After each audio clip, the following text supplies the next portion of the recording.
Hello, I am Becca and thank you for watching Reviews and Musings. Randy and I watched a movie a couple of nights ago called If I Stay, and it's a movie about high school love and sort of the meaning of life, the purpose of your life. And it really touched me, and I started thinking about my own high school love, which led me into thinking about great loves, our great loves. These loves that we'll take to our grave with us, that really have, in retrospect, impacted who we are, our souls.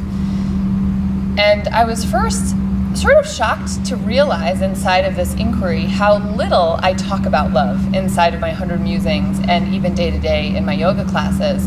I'm not talking about love very much, and I think it's because it's so deeply personal for each of us. And depending on where we're at in any given one of our love stories, it can be inspiring and meaningful, or it can be really treacherous. When I was teaching this a couple of days ago in class, I was like, we're going to talk about great loves, and she's like, I got to go throw up. So that's sometimes the response, right? We've all been there. So I don't talk about love a lot, and I wanted to think about it. And in my reflection of my life, and I've had a couple of boyfriends. I definitely haven't had a lot of boyfriends in my life, and I'm 35. But in looking back, I think I've had 3 great loves.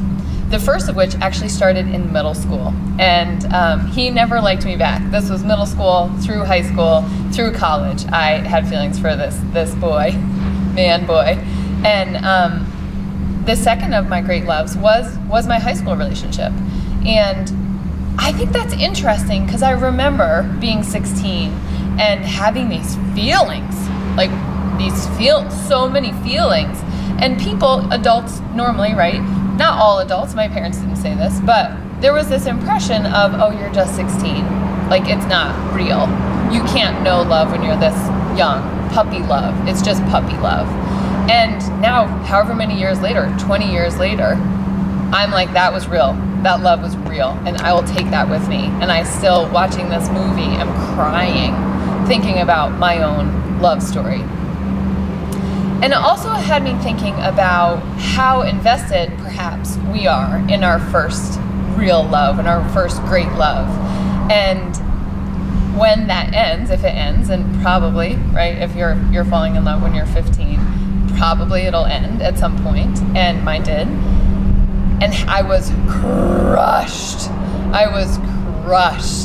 And I wonder about our hesitancy to reinvest in love in that way, like the first time, when it's just everything is new. And I think that story is so beautiful. And I haven't talked to my high school boyfriend in a long time, but I know that we still have that with each other, and I think that that's so powerful, and that's the stuff movies are made of, right? I mean, obviously it's a big deal for all of us.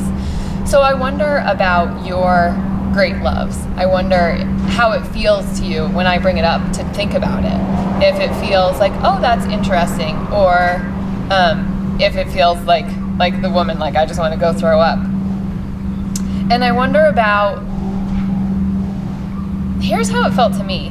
So I felt like I know my story, because I love stories, and I've told the story of my high school boyfriend, but it was so interesting inside of this movie to revisit the feelings of it, all of the feelings of it, the connection, all of the first times, the loss, and then the heartbreak, like the sincere heartbreak.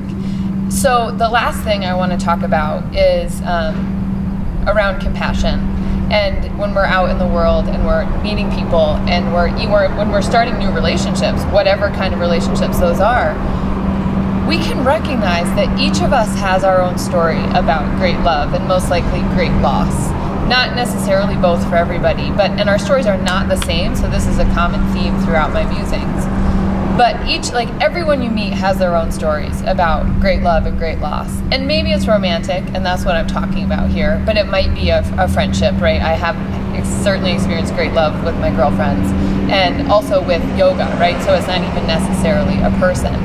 But when we think about our own story of great love, and when I meet someone new, or when I'm mad at a driver, and I can remember, like, oh, they have their own story about this, and their heartbreak is not very much different than my heartbreak. I think that that's helpful.